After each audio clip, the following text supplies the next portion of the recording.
Mother Nature was the star of Lecture 3. You discovered how she can affect a wine's flavor, body, aromas, structure, and quality. Now it's time to see how people affect what you taste in your glass. This will help you to predict which wines you will like and to choose wines made with specific elements or in a certain style. You'll need the following wines for this lecture: the Saint-Supéry Sauvignon Blanc, the Robert Mondavi Fumé Blanc, a Rioja Crianza, or in this case we have a Reserva, and then a Rioja Gran Reserva. Today, you are the winemaker. If you pick too early, the fruit flavors in your wine will taste underripe, too green, sour, and astringent. Wait too long, and your wine can taste unbalanced, too alcoholic, not fresh enough, or the fruit can taste too ripe, like dried fruit. So what do? How do you make that call? Once again, I've asked Geneviève Janssens, Director of Winemaking at Robert Mondavi Winery, to help us figure this out. One of the things I'd like to ask you is, right before harvest, and when you're walking through the vineyards looking at the ripeness, what kind of decisions do you have to make in order to determine ripeness and they're ready to be picked? In the morning when I get up, I always turn on the weather station at home and I see what is the weather for the day and for the week. So we all have to do that because our decision will be based on if the weather is very nice for us or can be very brutal for the grapes. So that's the first step I'm starting to do. I always do that. Then I walk the vineyard and then I test the grapes and the berries and look at the condition of the canopy and the leaves and the clusters too, because we are in a very nice area, but the sun can be difficult. So dehydration is very important to observe. So condition of the grapes, dehydration or stress, water stress for the leaves. And then after I have done the assessment of the vineyard and the condition of the vineyard, I look at numbers from the lab. So the pH, the acidity, the brix are very important, but not a major factor for my decision making for harvest. So that will be all the elements and I am putting together to understand the date of harvest. And of course my memories is very important because very close to harvest, I walk the vineyards every day, every morning.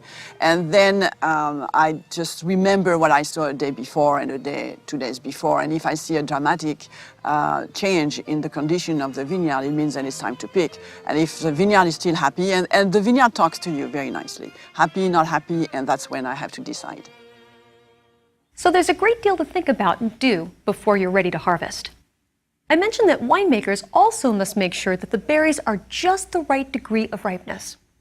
What do you suppose they're looking for? We'll ask Geneviève.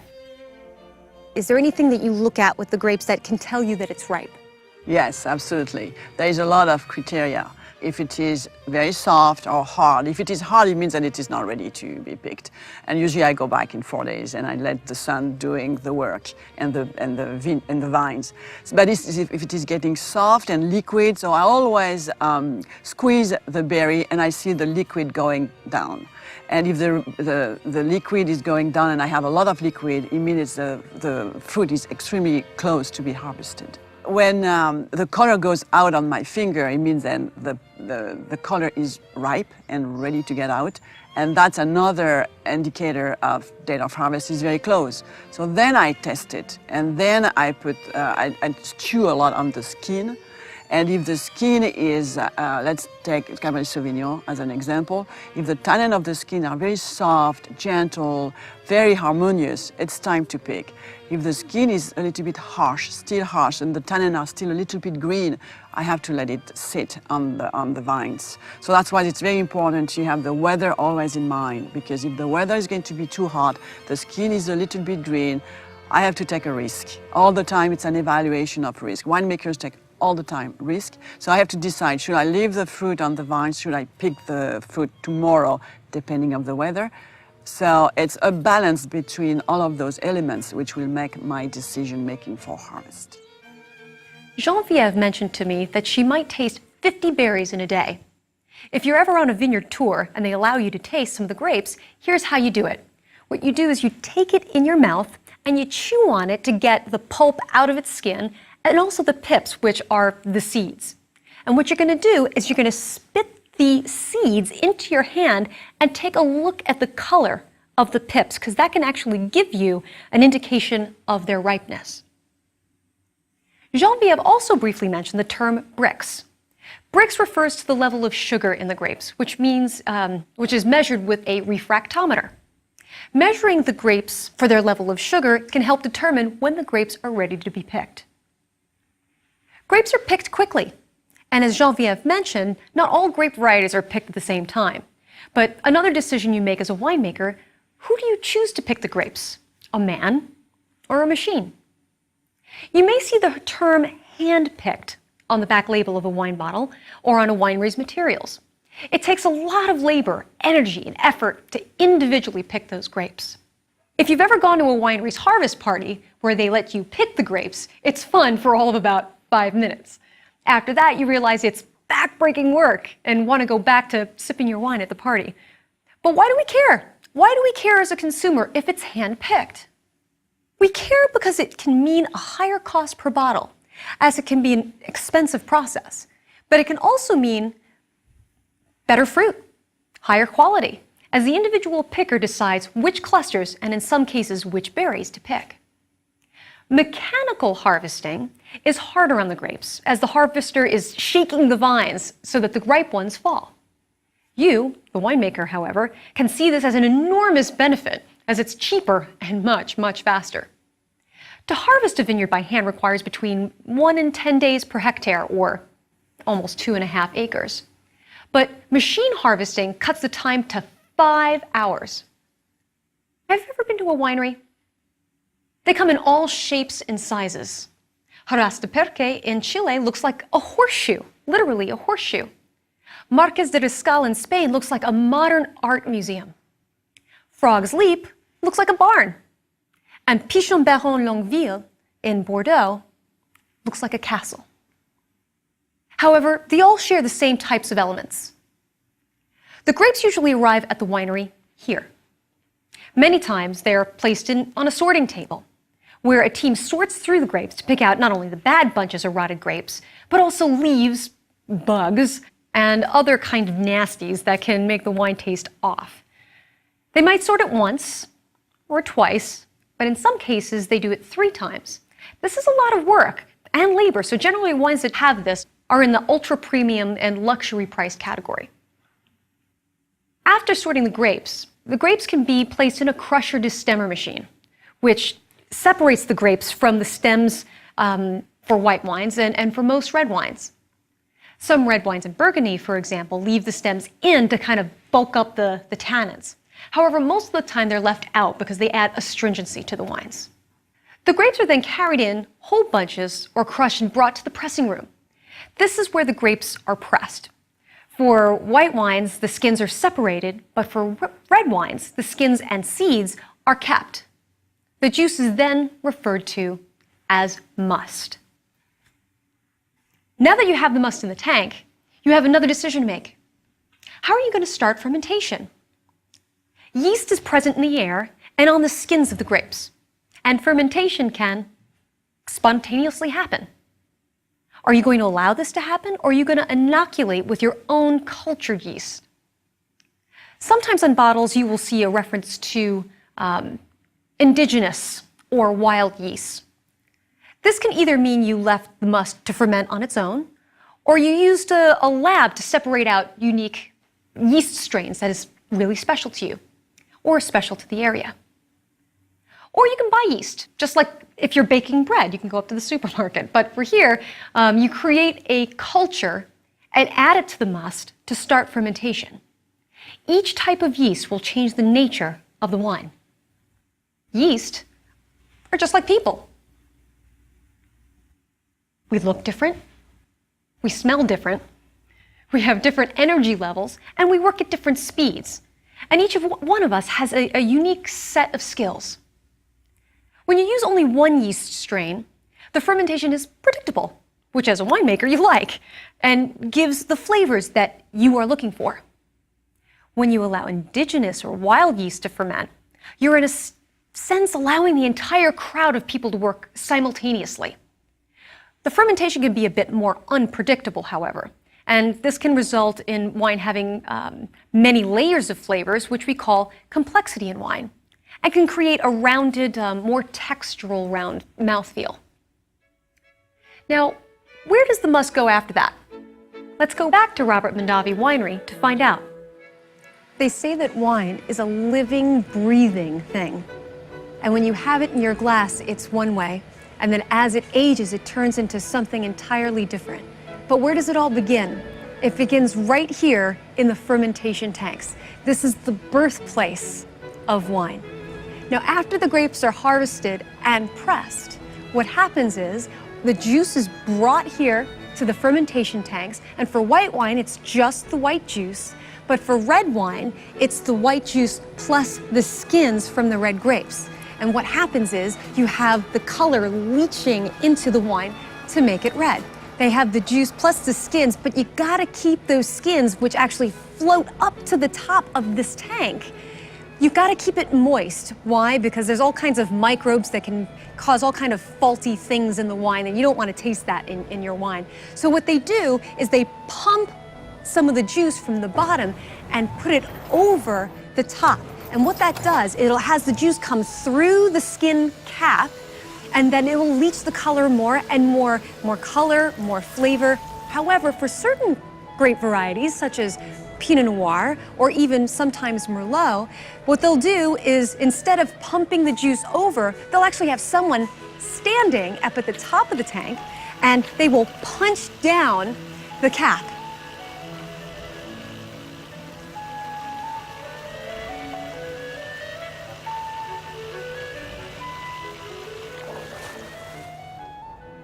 Stainless steel is an inert metal that doesn't impart any flavor to the wine.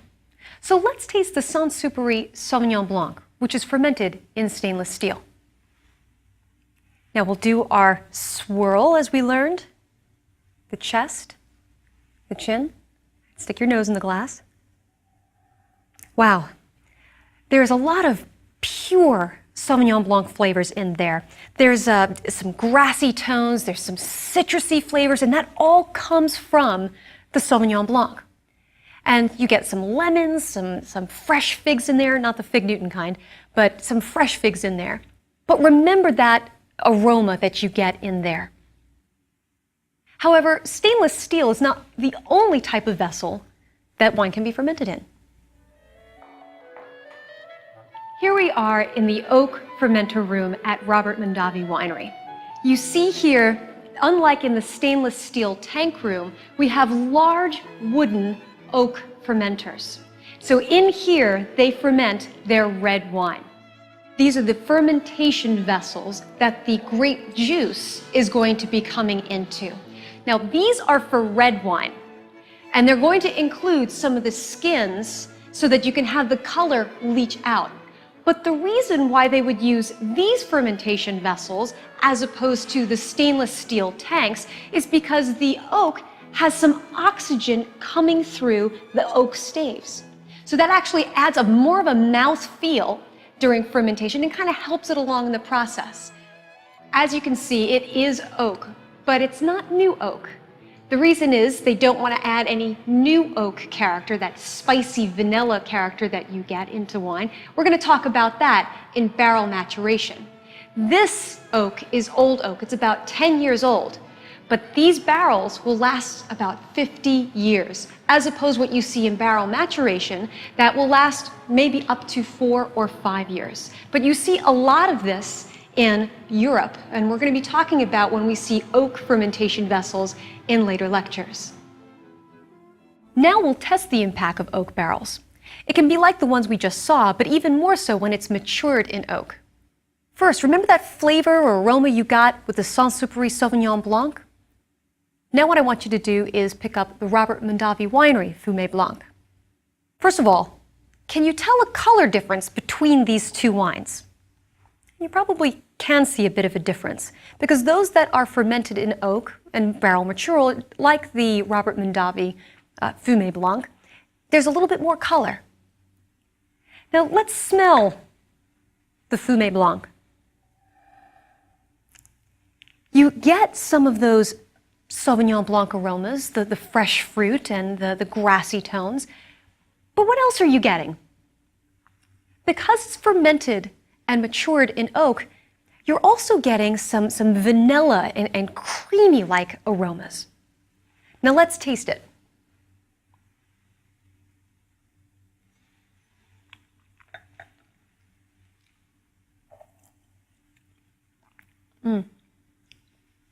What that oak does as well is provide a little bit more weight, but it adds more richness in the flavor as well. This is the difference that oak makes. Once all of the grape's sugar has been turned into alcohol, remember the old formula, sugar plus yeast equals alcohol and carbon dioxide. You have the wine right where you want it. Or do you? Will you mature the wine further before you bottle it and release it? Some wineries fine, or filter. That's a process to clear sediment. And bottle right after fermentation to retain the youthful fruitiness. However, another option is to mature your wines, whether they're red or white, in barrels to add additional flavors and complexity. Barrels are most often made from wood from oak trees. But why oak? Why not pine or maple or chestnut? Oak is easier to shape into the barrels, and once in contact with liquid, it seals better than other types of wood. This is one of the major reasons why oak was used for shipbuilding.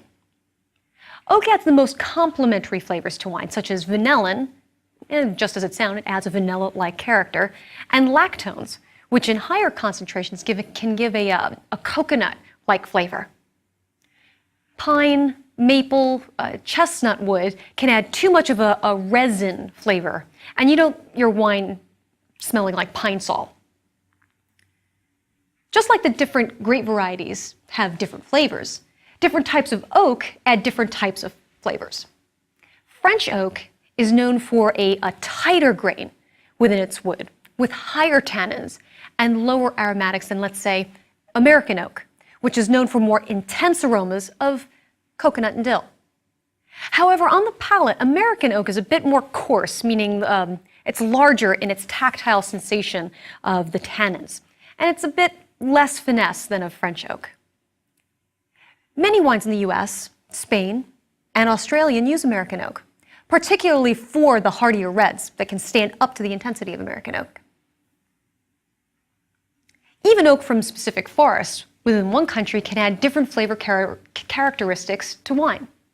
Within France, oak from the forests of Allier adds beautiful vanillin character and is much more elegant in its tannins, meaning they don't feel rough on your palate, versus, say, oak from Limousin, which is pretty much too intense for wine, is reserved for maturation of cognac. Once the origin of the oak is chosen for the barrels, the wood is then sent to a barrel cooper to be formed into a barrel. The wood can be seasoned for a few years, which softens the aromas and tannins imparted into the wine. The seasoned wood is then made into staves that will fit into the rungs to form a barrel. The barrels are then placed over a fire. The heat allows the wood to bend so that the cooper can place it in the rungs on the opposite end of the barrel. However, the amount of time the half-formed barrel stays on the fire imparts new flavors and dimensions to the wine.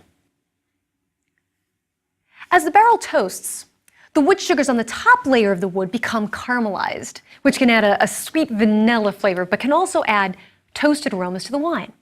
The longer that you leave it on, the more toasty that it gets. Heavy toasting, however, can reduce some of the strong coconut flavors of lactones, even in American oak barrels.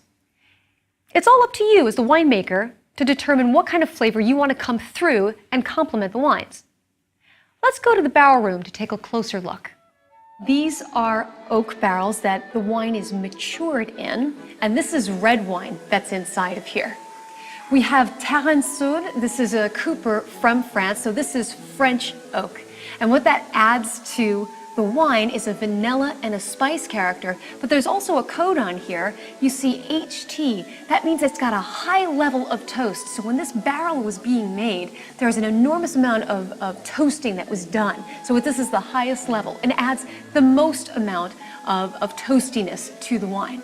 And you'll also notice here it says 225 liters, which means that there are about 300 bottles inside this barrel. Now, I want to take you over to right across the way to this barrel right over here. And it was also made by Terre Sud.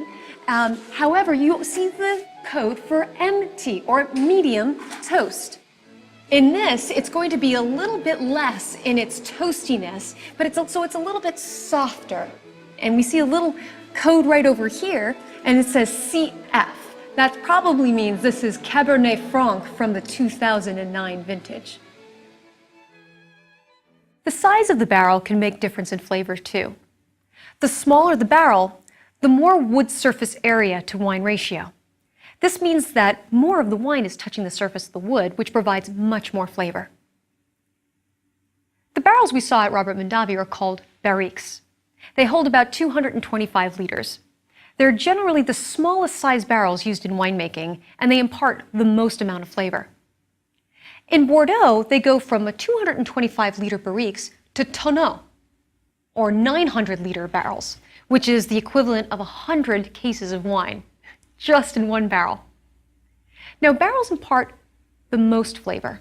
However, when winemakers often reuse barrels for the next year, there are fewer flavors added, but the oxygen can still come through the oak and harmonize the wines. There are also some wines that use 200% New French oak, like the Garagiste wines from Bordeaux, which we'll discuss in Lecture 10. The wine is placed in 100% new barrels for 9 months to get all of the richest flavor. And then the wine gets transferred to a new set of 100% new oak barrels. This is how they come to the calculation of 200% new French oak. Now let's go speak with Geneviève again and go through a barrel tasting of wines that were recently placed into barrels. We're going to taste from one of those barrels, as I was talking about with High Toast.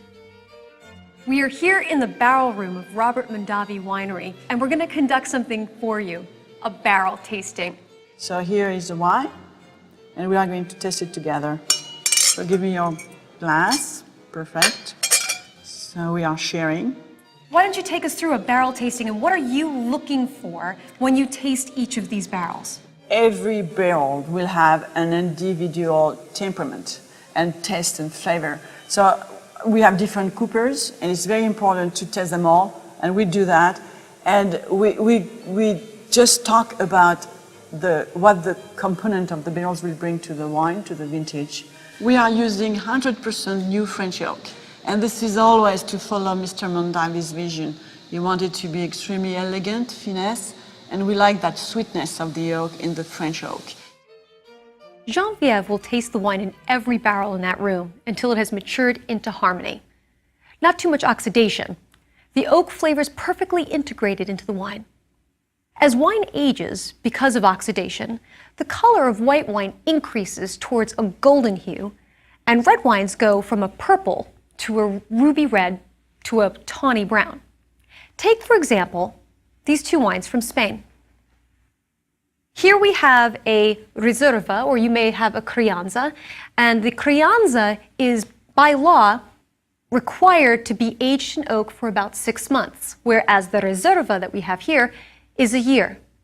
Then we have a Gran Reserva, which is minimum of 2 years, but sees much longer bottle aging as well. And as you'll notice on this bottle, this is 1999 as opposed to the Reserva, which is 2005 that we have here.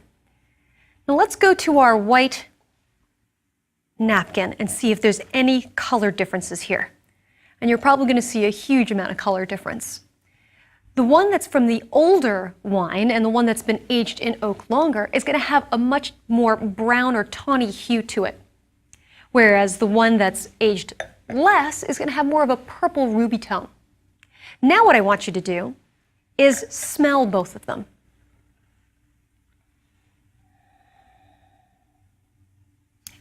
In the Reserva, I definitely get some fruit character in there with just a hint of spice. Now let's look at the Gran Reserva. Wow, there's a much bigger difference in terms of the aromas. With the Gran Reserva, there is a much bigger leather tone and spice tone. when I say leather, I don't mean it actually smells like a shoe. I mean it actually has hints of leather that add to its complexity. And why this happens is because of oxidation. Oak itself is a porous material, so it has oxygen going through it. This shows you the impact of barrel maturation. Once the wine has matured, as much as you desire as the winemaker, you can employ clarification techniques to make sure that there are no floating bits in the wine. Fining is done first, and it involves adding negatively charged particles to attract the positively charged particles called colloids that are suspended in the wine that can make a wine cloudy later on. But how do they do this? How do they add this? In Bordeaux, egg whites were traditionally used. The egg whites were dropped through the barrel, and all of the colloids would actually stick to it. They'd be attracted to the egg whites and drop to the bottom of the barrel. Filtration is done after this, not before. But I should warn you that this is a hotly debated issue among winemakers. To filter or not to filter, that is the question. Some winemakers feel that if you filter, you strip the wines of its true character. Because most people like a bright, clean, pure-looking white, the debate mostly rages around the filtering of red wines. Those in the pro-filtering camp deny that it strips any flavor and prefer that to the risk of having little microscopic organisms that can produce off flavors in the wine.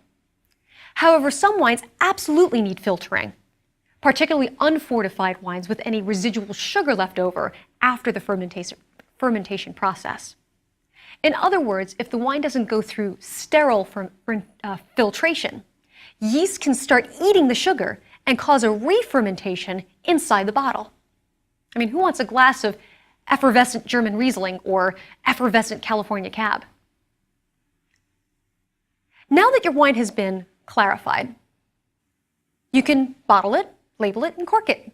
Or perhaps screw cap it.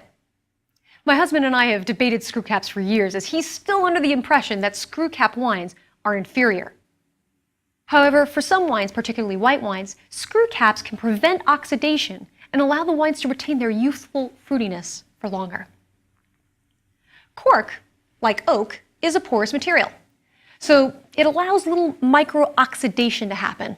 And that's the reason why people age higher quality wines for longer periods of time, for that harmony, elegance, and changing of the flavors. But we'll talk more about knowing how long to age your wine and how to properly open a corked wine in Lecture 23.